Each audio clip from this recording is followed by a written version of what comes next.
Superman was directed by Richard Donner, and it stars Christopher Reeve, Marlon Brando, Margot Kidder, and Gene Hackman. With the recent headlines of Henry Cavill hanging up the cape, I wanted to turn the clock back to 1978, to when Richard Donner and friends made audiences believe that a man can fly for the very first time. This was honestly the first superhero movie that took its source material seriously. Yes, this film is rather cheesy, but it still takes the concept of Superman seriously. Unlike its sequels, this film has a certain grand and epic feeling to it. This film opens up with title cards blasting through the screen, while John Williams' excellent score blasts through the speakers. It's very clear that this film took a cue from Star Wars Playbook. I mean, that film came out the year before, but I would be lying if I said that this opening scene didn't leave an impact on me. I'm gonna go out on a limb and say that John Williams' score for this film is kind of underrated. It's clearly overshadowed by the scores that he has composed for other films, such as Star Wars, Jaws, Indiana Jones, and Jurassic Park. I mean, I picked up the vinyl for this film score for pretty cheap. It's got this, excellent gatefold. Sorry. I believe that John Williams' score just has the perfect amount of funness, the perfect amount of sheer epicness to it, to make it the perfect score for this film. I know a lot of people really like Hans Zimmer's score. I mean, don't get me wrong, I love First Flight, but I don't know, I think that this score just holds a special place in my heart for me. I know that I'm clearly blinded by nostalgia here, but in my opinion, John Williams' score for Superman will always be the definitive Superman score. After the opening credits, we meet Jor-El, the biological father of Superman, who is played by Marlon Brando. I mean, it's Marlon Brando. Of course he gives an excellent performance. Funny enough, this film was actually my introduction to Marlon Brando, and everything I have seen him in since has been nothing short of excellent.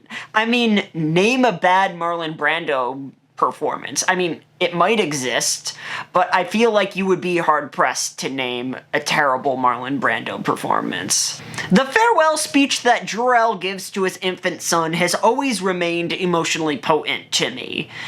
Apparently, Marlon Brando memorized the lines for this scene by reading off of cue cards on set, and once you notice it, you can't unnotice it, but for some reason Marlon Brando just makes it work. The audience can clearly read by his line delivery and facial expressions the sadness that he is feeling in that moment, and how he is humbled by the fact that he is sending his son away from a certain death by, well, surrendering his life. During the destruction of Krypton, the audience witnesses bodies falling into the abyss. Even though this film is relatively tongue-in-cheek, it isn't afraid to get really dark. The first act of this film is actually relatively bleak. Not only does the audience witness the destruction of Krypton, which meant the imminent deaths of thousands, if not millions, but the death of Superman's earthly father, Jonathan Kent. This line here has always stuck with me. Those things I can do. All those powers. And I couldn't even save him. With me.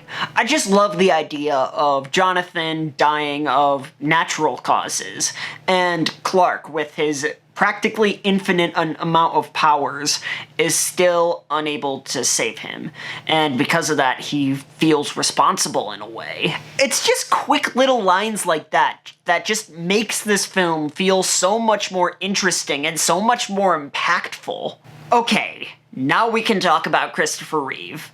Christopher Reeve is one of the few actors who have fully just embodied the character in which they are adapting. He is honestly on the same level as Robert Downey Jr. as Iron Man.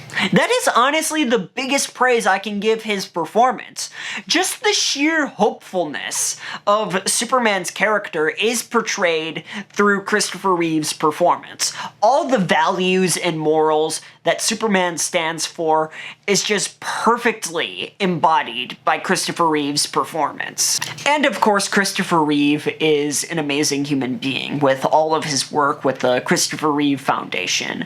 It's just so sad that we lost him so soon. Christopher Reeve, to me, has been and will forever be my Superman. I mean, no disrespect towards Henry Cavill, I just believe that he was just never really given the chance to shine as this character. And of course, Christopher Reeve is able to perfectly balance the performances of Clark Kent and Superman. Christopher Reeve's performance as Clark Kent is just so charming. I adore the scene where he attempts to reveal to Lois that he's Superman, and he is just able to switch between the two characters by the flip of a switch. The reason why this film works for me is that it's able to successfully communicate Superman's mission and the ultimate purpose for that mission.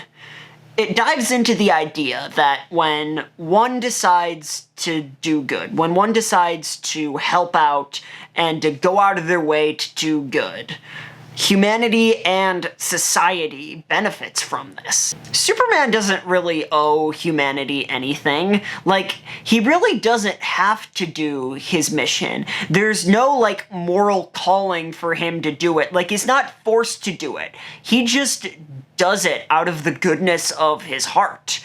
And I just love how simple that is, how this film doesn't overcomplicate Superman's mission, and it just shows that he just wants to strive for a better tomorrow.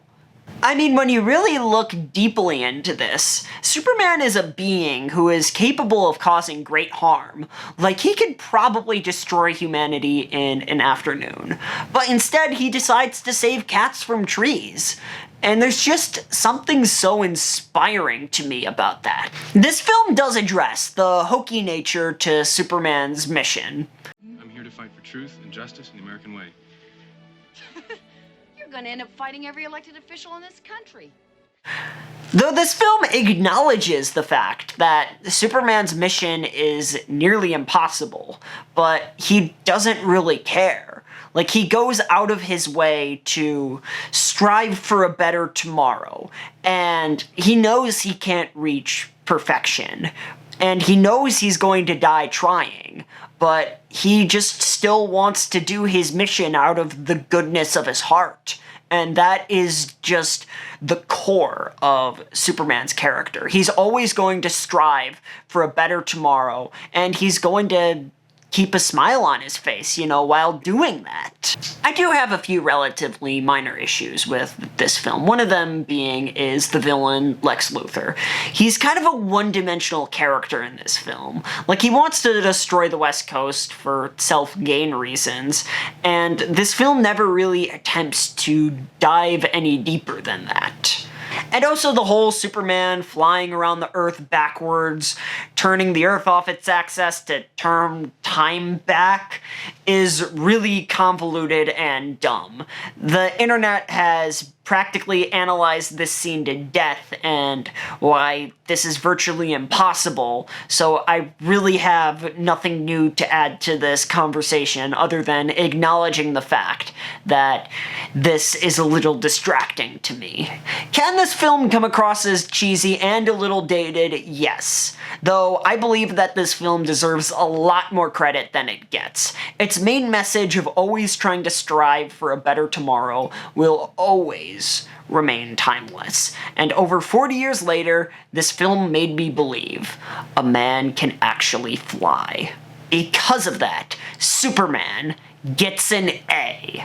Anyways, I hope you enjoyed my review of Superman, and if you did, make sure to give this video a like, And if you want more content like this, hit the subscribe button and ring the bell notification so you can be notified every time I upload a new video. And shout out to the Atari 7800 and Jenna Ortega. Thanks for watching.